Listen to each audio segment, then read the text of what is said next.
दुसऱ्या दिवशी सकाळी स्वातीला उठतानाच विचित्र वाटत होतं. कालचा पाऊस, छत्रीखालील जवळीक, निखिलचा हात, सगळं अजूनही ताजं होतं. तिचं मन त्या क्षणाला पुन्हा पुन्हा परत जात होतं. तिने चहा हातात घेतला, खिडकीत उभी राहिली आणि मनात नकळत एकच विचार आला.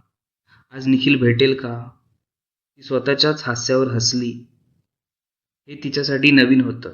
काही वर्षांनी पहिल्यांदाच. कोणाच्या आठवणींनी सकाळ सुंदर झाली होती.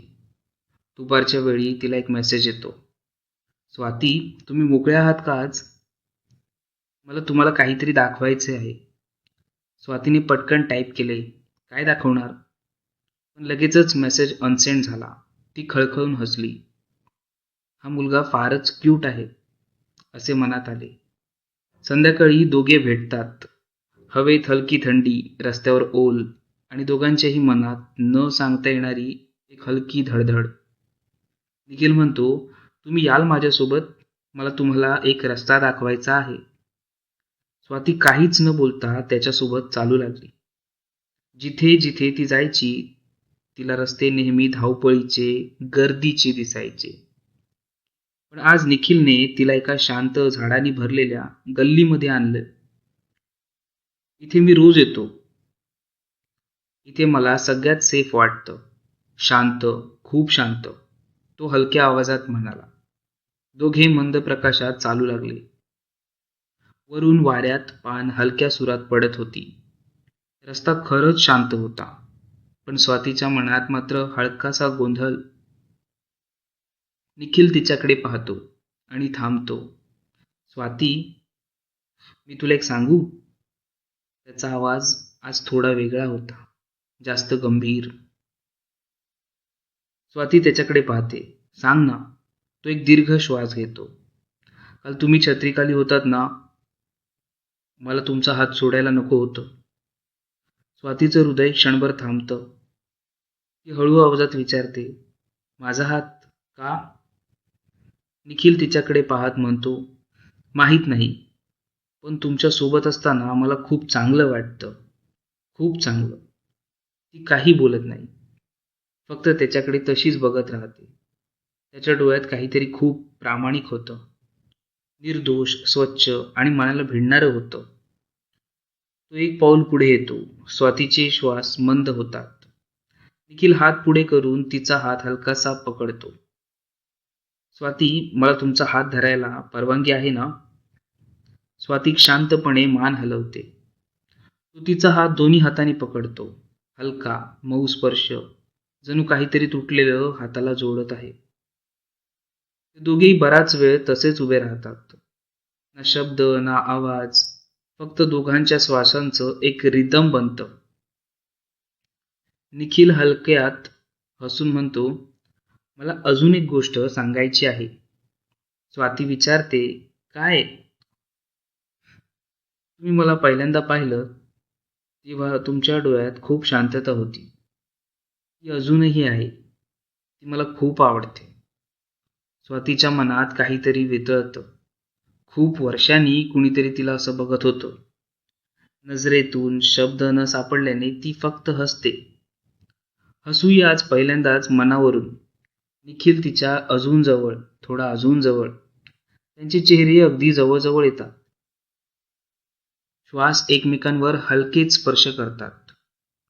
स्वाती काही बोलण्याआधीच निखिल तिच्या गालावर हलकासा, अतिसावत स्पर्श करतो. जणू विचारत आहे, मी करू का? स्वाती डोळे मिटते, हळूच.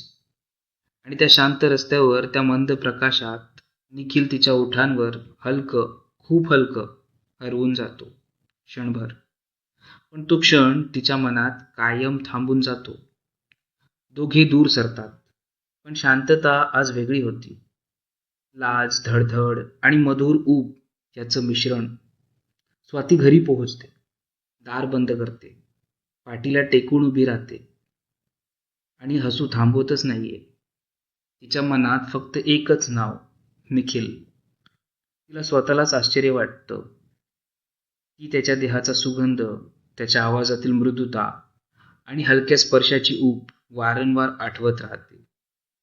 ती स्वतःशीच हळूच म्हणते, हे काय होतंय माझ्यासोबत? आणि तिच्या फोनवर एक मेसेज येतो, स्वाती, आज तुम्ही खूप सुंदर दिसताय. ती हसते मोठं. पुढे काय होणार? ही जवळीक प्रेमात बदलेल की काहीतरी वेगळंच वळण येणार? एपिसोड 4 पाहण्यासाठी चॅनेलला सबस्क्राईब करा.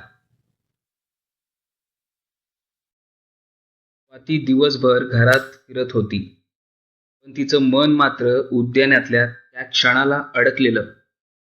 निखिलचा हात गालावर आणि तिच्या नकळत गेलेली ती मौशी ओठांची हालचाल.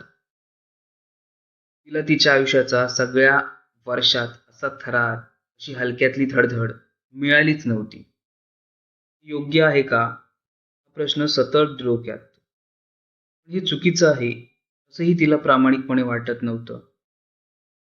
शेवटी तिने स्वतःला शांत केलं आणि फोटो काढून त्याचा मेसेज उघडला. निखिल, तुम्ही झोपलात का? तिच्या अंगात उष्णता पसरली. स्वाती, नाही रे, झोपच येत नाही. तू? निखिल, मला भेटल्यानंतर येणार नाहीच. ते एक जागा दाखवू का? तिने काही सेकंद विचार केला. स्वाती म्हणाली, चल दाखव. दुसऱ्या दिवशी निखिल तिला घेऊन जुन्या शांत टेकडीवर गेला. दूरवर शहर चमकत होतं. वर ढग खाली सरकत होते. स्वाती इतकी रिलॅक्स झाली की ती तशीच वर्षानुवर्ष झाली नव्हती. तिने त्याचा हात स्वतःहून पकडला पहिल्यांदा. निखिलने तिला आश्चर्याने पाहिलं, पण हात सोडला नाही. मी असं, मला आवडतं तुझ्यासोबत असताना कसं वाटतं ते. ती हलक्या आवाजात म्हणाली. दोघे मनसोक्त बोलले. तिच्या लग्नाबद्दल, तिच्या एकटेपणाबद्दल, त्याच्या कॉलेजबद्दल, त्याच्या भीतींबद्दल. दोन वेगवेगळी आयुष्य, पण एकमेकात काहीतरी ओढलं जाण्याची अनुभूती दोघांनाही जाणवत होती. संध्याकाळी निखिलने स्वातीला एका जुन्या मंदिरापाशी थांबवलं. मंदिराच्या मागे शांत पायवाट होती, झाडांनी आच्छादलेली. तो हळूच म्हणाला, मी तुम्हाला काही सांगू का? तुम्ही परवानगी दिलीत तर. ती थोडी लाजली. सांग ना. तो तिच्या अगदी जवळ आला. यावेळी स्वाती मागे सरकली नाही. त्याच्या श्वासाची ऊब तिच्या ओठांवर पडत होती. मी तुम्हाला पाहिलं, बाकी सगळं धुसर होतं. स्वातीचा श्वास अडकून गेला. तिला कळत होतं की हे चुकीच्या दिशेने जाते. ह्याच दिशेला तिला श्वासही मिळत होता. 3 डोळे मिटले. निखिलने हळूच तिचा हात उचलून ओठांवर टेकवला. स्वाती, तुमचा हात सोडूच शकत नाही बहुतेक. कुजबुजला. हात घट्ट पकडला. कसला गोड आहेस रे तू. दोघांमध्ये एक शांतता. ती शांतता धोकादायक होती, कारण त्या शांततेतच भावना मोठ्या होतात. अचानक तिचा फोन जोरात वाजला. तिच्या नवऱ्याचा नंबर. ती दचकली. निखिलचा हात सोडून तिला जाणवलं. तिच्या हृदयात उचलं. मला जावं लागेल, घाईघाईने म्हणाली. निखिलने नजरेने तिला थांबवण्याचा प्रयत्न केला.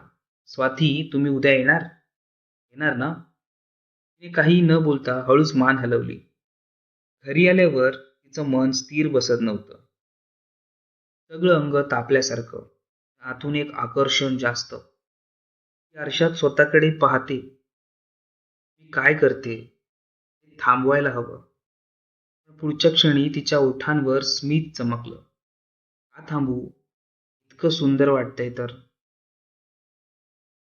बेडवर पडली. डोळे मिटताच निखिलच्या जवळ येण्याचा क्षण पुन्हा पुन्हा डोक्यात झरझरत चालू झाला. उद्या त्याला भेटण्यासाठी ती आतून तुटून पडत होती. एपिसोड 5 पाहण्यासाठी आपल्या चॅनेलला सबस्क्राईब करा.